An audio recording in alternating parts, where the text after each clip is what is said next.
Social media पर जैन समाज के सबसे लोकप्रिय जैन न्यूज चैनल महालक्ष्मी की ओर से हफ्ते का दिन शुरू हो गया। आज सुबह सुबह आपके पास आए हैं, घड़ी 8 बजा रही है। पावन दिन है आज, हमारे 12वें तीर्थंकर का आज ज्ञान कल्याणक है। 2 दिन पहले भी ज्ञान कल्याणक था, तब हमारे 11वें तीर्थंकर का था। आज 12वें तीर्थंकर, क्या गजब की बात है। उससे 2 दिन पहले 10वें तीर्थंकर का जन्म, और तब था पहले तीर्थंकर मोस्ता बीच में। ऐसी बात बैक टू बैक कल्याणकों में खास बात हो रही है। 12वें तीर्थंकर श्री वासु पूज्य भगवान, जिनके 5 कल्याणक एक ही जगह हुए। केवल एक तीर्थंकर थे और सबसे पहले बाल ब्रह्मचारी थे। 676 राजाओं के साथ चल दिए थे तब को पंचमुष्टि केश नोचकर 1 वर्ष का कठोर तप कर आपको केवल ज्ञान की प्राप्ति आज ही के दिन माघ शुक्ल की द्वितीया को होती है।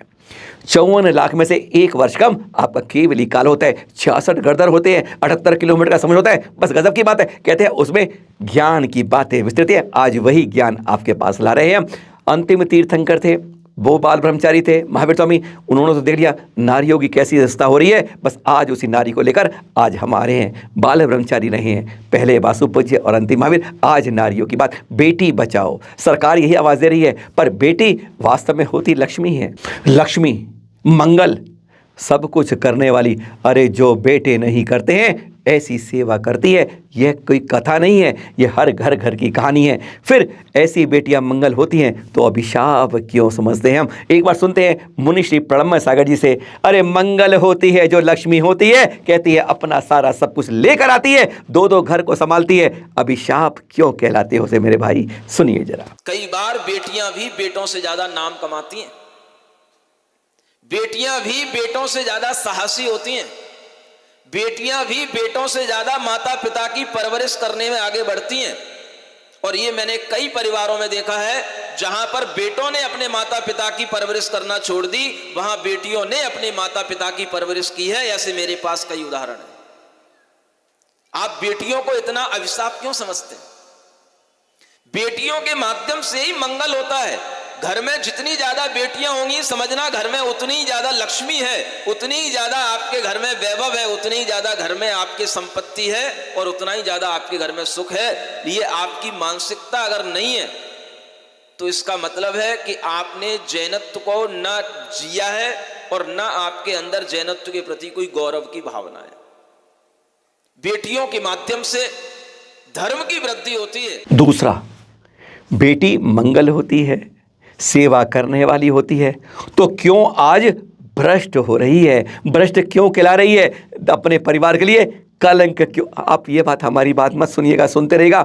इसके 2 बड़े कारण कहे जाते हैं, एक नौकरी और दूसरी शिक्षा। हमारी बात पे विश्वास मत करिए। जब मुनि श्री प्रणम्य सागर जी तप त्यागी बताते हैं तो जरूर कान में उतरेगा कि क्यों मंगल और लक्ष्मी हमारी आज भ्रष्ट हो रही है। सुनिए मुनि श्री से। बेटियों के माध्यम से धर्म की वृद्धि होती है, लेकिन वही बेटियां जब अपने कुल को बदल लेती हैं, जब उनकी शिक्षा, उनके जॉब के कारण से, उनके मोह के कारण से वह अपने कुल को बदल करके किसी अन्य कुल में विवाह कर लेती हैं, तो बस फिर वो कुल भ्रष्ट हो जाती हैं। वहीं से वह जैनत्व की संस्कृति रुक जाती है और वह जैनत्व की परंपरा का विच्छेद करने का एक अभिशाप उनके ऊपर लग जाता है, कलंक उनके ऊपर लग जाता है, जो आजकल खूब बेटियां लगा रही हैं। किसके कारण से? सिर्फ इस शिक्षा के कारण से, जॉब के कारण से। आज बेटियों के दिमाग में घुस रखा है हमें डिपेंड नहीं होना है किसी पे। डिपेंड नहीं होना है तो क्या करना है? ऐसा लगता है जैसे किन्हीं माता पिताओं के यहां पर अपने बेटों का, बेटियों का पालन करने के लिए भी शायद इतना भी अर्थ नहीं कमाया, उन्होंने धन नहीं कमाया कि अपने बेटे बेटियों को खिला पाए। हमें डिपेंड नहीं होना है। ये डिपेंड नहीं होना है, ये बात तब आनी चाहिए जब हमारे माता पिता समर्थ ना हो, जिनके घरों में धन का अभाव हो। वो अगर बेटियां इस तरह की बात कहें कि हम अपने घर को आगे बढ़ाएंगे, बनाएंगे, माता पिता के पास में धन का अभाव है इसलिए हम धन कमाएंगे, तो वो वाजिब लगता है। लेकिन जब धुन सब में एक जैसी सवार हो जाती है और जिनके घर में करोड़ों के बिजनेस चल रहे हैं, वो बेटियां भी जब धन कमाने के लिए हजारों के नौकरियां करती हैं, तब समझ में आता है कि इन बेटियों के दिमाग भी खराब हो चुके हैं। ऐसे ऐसे परिवार हैं जिनके घर में हजारों रुपए के हमेशा महीनादारी देने वाले नौकर लगे रहते हैं, लेकिन फिर भी उनके बेटे वो 10-10, 20-20 हजार की नौकरियां करते हैं और ये सोच करके मैं इंडिपेंडेंट हूं, मुझे खुद अपने पैरों पे खड़ा होना है। तुम्हारे पैर कहाँ हैं, कहाँ खड़े होने चाहिए, तुम्हें अपनी जमीन का एहसास नहीं है, पैर पे खड़ा होने की बातें करते हो। अरे जहां पर तुम खड़े हो उसे सोचना चाहिए कि हम जिस अस्तित्व के साथ जुड़े हुए हैं, जहां पर हम खड़े हुए हैं, हमारे घर में ही जब इतना पैसा है तो हमें क्यों किसी के यहां पर जाकर के किसी कंपनी में 10, 20, 50 हजार की नौकरी करना पड़े। और ये अगर करना भी पड़े तो ये हमारे लिए जीवन का कोई बहुत बड़ा हिस्सा नहीं होना चाहिए, ये हमारा एक शौक होना चाहिए। और शौक करके छोड़ दिए जाते हैं, ऐसे ही नौकरी करके छोड़ देना चाहिए।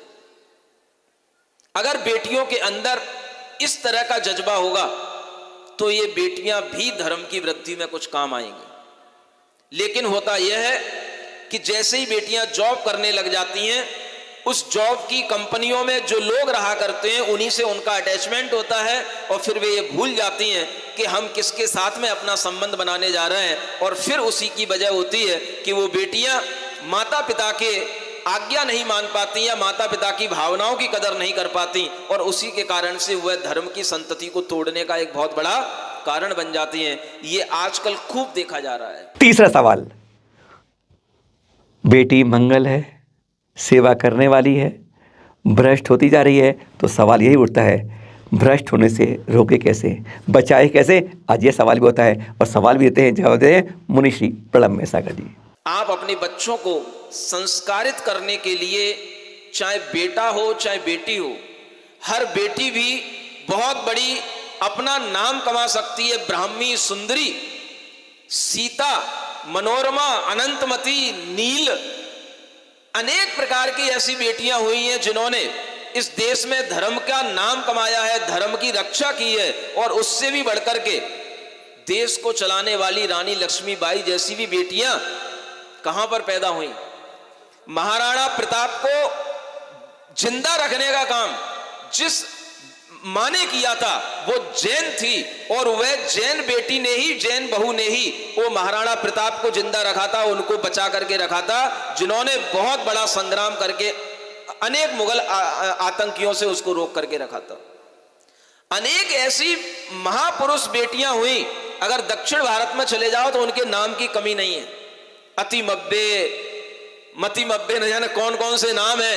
दान चिंतामणि के रूप में प्रसिद्ध हुई अनेक ऐसी महारथी स्त्रियां हुई जिन्होंने धर्म की रक्षा की है और धर्म के लिए ही सब कुछ अर्पित किया है। हमारे मन में 3 सवाल, तीनों का जवाब मुनिश्री प्रणब मेहसागर जी ने दे दिया आपके पास। पर सवाल अब यही आता है कि हमारी बेटी संस्कार में ही रहे, ना बढ़ के, ना गलत जाए, ना रास्ते में बिटके, ना हम कैसा है हमारी परिवार में भ्रष्ट हुई थी, ना कलंक दे, हमारे सहयोग करे। क्योंकि इन्हीं बेटियों में से निकलती है झांसी की रानी, इन्हीं बेटियों में से निकलती है सीता माता, इसी में से निकलती है राजोल, इसमें निकलती है अनंतमती, रेवती माता भी इन्हीं में से ही निकलती हैं। अरे इसी में से सारे लोग निकलते हैं, चाहे ब्राह्मी कहें, चाहे सुंदरी कहें, चाहे राजोल कहें, अरे कोई भी कहें, अरे कहें तो मरु देवी से लेकर त्रिशला माता भी इन्हीं बेटियों में से निकलती है। बस संस्कार हम दें उन्हें, हम किस तरह के संस्कार देते हैं, हम कैसे नैतिकता का पालन करवाते हैं, कैसे पाठ, यह हमारे ऊपर जिम्मेदारी बैठती है। गुरु के दर्शन कैसे करवाते हैं, गुरु के प्रवचन कैसे करवाते हैं, कैसे ये ज्ञान की झोल हम उनके हृदय में लगाते हैं, सवाल यहीं पर रुकता है, उत्तर अपने आप मिलता है। सादर जय जिनेंद्र।